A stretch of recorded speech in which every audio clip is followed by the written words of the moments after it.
ప్రభుత్వం. ఇది ఒక ఉదాహరణ మాత్రం ఇచ్చాను. ఇక్కడ రాళ్లు వేశారు. మళ్ళా చూశారా? వస్తా దానికి కూడా వస్తారే. మిమ్మల్ని వదిలిపెట్టరు ప్రజలు. తరిమి కొడతారు. రేపటి నుంచి మిమ్మల్ని అందరినీ. గంజాయి బ్యాచ్, బ్లేడ్ బ్యాచ్ ఇక్కడ కూడా వచ్చింది. పోలీసులు ఏం చేస్తానో అది లేదు. నిన్న కూడా ఆ డ్రామాకు కూడా వస్తా. విజయవాడలో జరిగిన డ్రామాకు కూడా వస్తాం. మీరు ఇలాంటి చిల్లర పనులు చేస్తే, చిల్లర మూకగాని చేస్తే, ప్రజలు తిరగబడితే మీ బట్టలిప్పి తరిమి కొడతారు. బీ కేర్ఫుల్ అని హెచ్చరిస్తున్నా. Jaganmohan Reddy control your. ఈ జే గ్యాంగ్ ఒకటి ఉంది వాళ్లకు. దొరికాడా?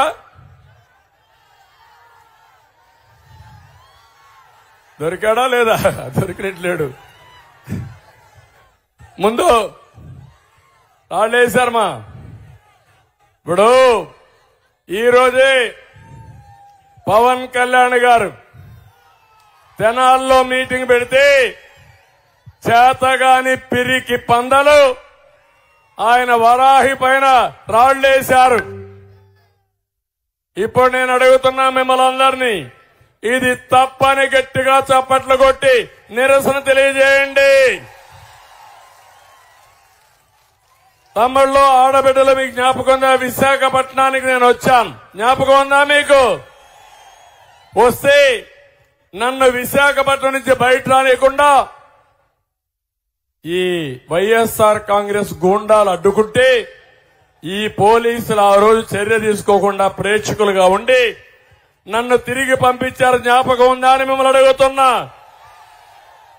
నేను అమరావతిలో నేను రైతులకు సంఘీభావంగా నేను వెళితే నా మీద వైఎస్ఆర్ కాంగ్రెస్ రౌడీలు చెప్పులు, రాళ్లు, అదే మరి కర్రలతో దాడి చేశారు. ఆ రోజు డీజీపీ సమాధానం చెప్పాడు. ఏమన్నాడంటే, ఈ రోజు వ్యతిరేకత ఉంది. చంద్రబాబు నాయుడు అంటే ప్రజాస్వామ్యంలో ప్రొటెస్ట్ చేయొచ్చు, రాళ్లతో దాడి చేయొచ్చు, కాబట్టి నేను సమర్థిస్తున్నాను. సిగ్గు లేకుండా డీజీపీ చెప్పాడు. జ్ఞాపకం ఉందా నేను అడుగుతున్నా. మా ఇంటికి ఒక ఎమ్మెల్యేగా ఉన్న వ్యక్తి రాళ్లు, కర్రలు తీసుకొని వస్తే నేను నివారిస్తే మన మీద కేసులు పెట్టి ఆయన నా అపాయింట్మెంట్కి వచ్చారని చెప్పారు. ఇవన్నీ నేను ఎక్కడ పోయినా నా మీద రాళ్లు వేశారు. అవునా కాదా అని అడుగుతున్నా మిమ్మల్ని. రాళ్ల దాడి చేశారు. నేను ఒకే మాట చెప్పాను, క్లేమోర్ మైన్సే నా పైన వేస్తే లెక్క పెట్టుకొని నేను మీ రాళ్లకు భయపడతానా అని చెప్పాను. నిన్న జరిగింది. నేను అడుగుతున్నా, ఇంతమంది పోలీసులున్నారు. ఏదైతే జగన్మోహన్ రెడ్డి గారు వచ్చారు, రోడ్డు మీద తిరుగుతా ఉంటే కరెంట్ ఆఫ్ అయిందంట. ఓకే, ఎవరు ఫెయిల్యూర్? నా గవర్నమెంట్. ఇప్పుడు ఎవరి గవర్నమెంట్? ఎవరిది బాధ్యత? ముఖ్యమంత్రి పైన రాళ్లేస్తే నీకు సిగ్గు లేదా? ముఖ్యమంత్రిని అడుగుతున్నా నేను. నువ్వే కదా ముఖ్యమంత్రి, నేను కాదు కదా. ఒకప్పుడు కోడి కత్తి డ్రామా చేశావు.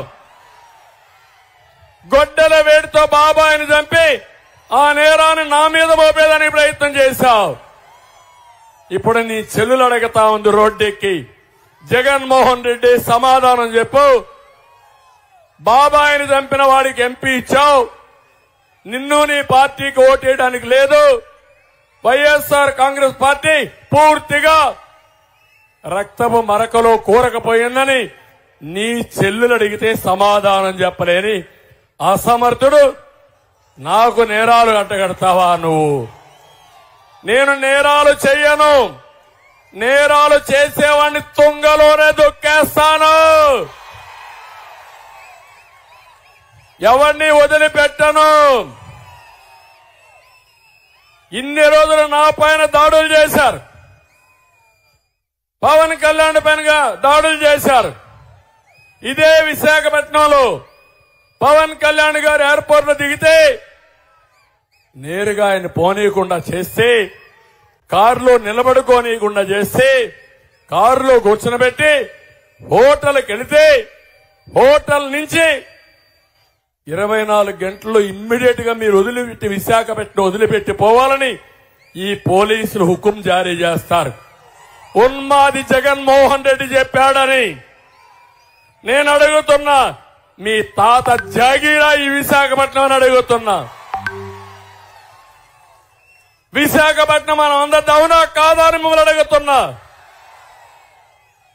అలాంటిది నెక్స్ట్ డే విజయవాడకు వస్తే నేను పోయి చెప్పాను, పవన్ కళ్యాణ్ గారు భయపడద్దండి, మనం అందరం అండగా ఉందాం, పోరాడదాం, తాడో పేడో తేల్చుకుందాం, భయపడితే మనం చేయగలిగింది ఏమి లేదంటే నన్ను అరెస్ట్ చేసినప్పుడు మొట్టమొదటిసారి స్పందించిన వ్యక్తి పవన్ కళ్యాణ్ గారని చెప్పి నేను మీకు తెలియజేస్తున్నా. ఈరోజు పోలీసులకు కూడా ఇష్టం లేదు, మనసు చంపుకొని తప్పుడు పనులు చేశారు, చేయించారు. ఈ రోజు నేను చూశాను 2 సంఘటనలు. నిన్న ముఖ్యమంత్రి పైన దాడి చేస్తే రాయి పడితే అది కూడా చీకట్లో గులకరాయి. అర్థమైన తమ్ముడు, చీకట్లో గులకరాయి. ఇప్పుడు పడింది ఎలుగులో రాయి. అవునా కాదా? అవునంటే చెప్పండి మీరందరూ. అంటే కరెంటు ముఖ్యమంత్రి పోతా ఉంటే కరెంటు ఉండదా?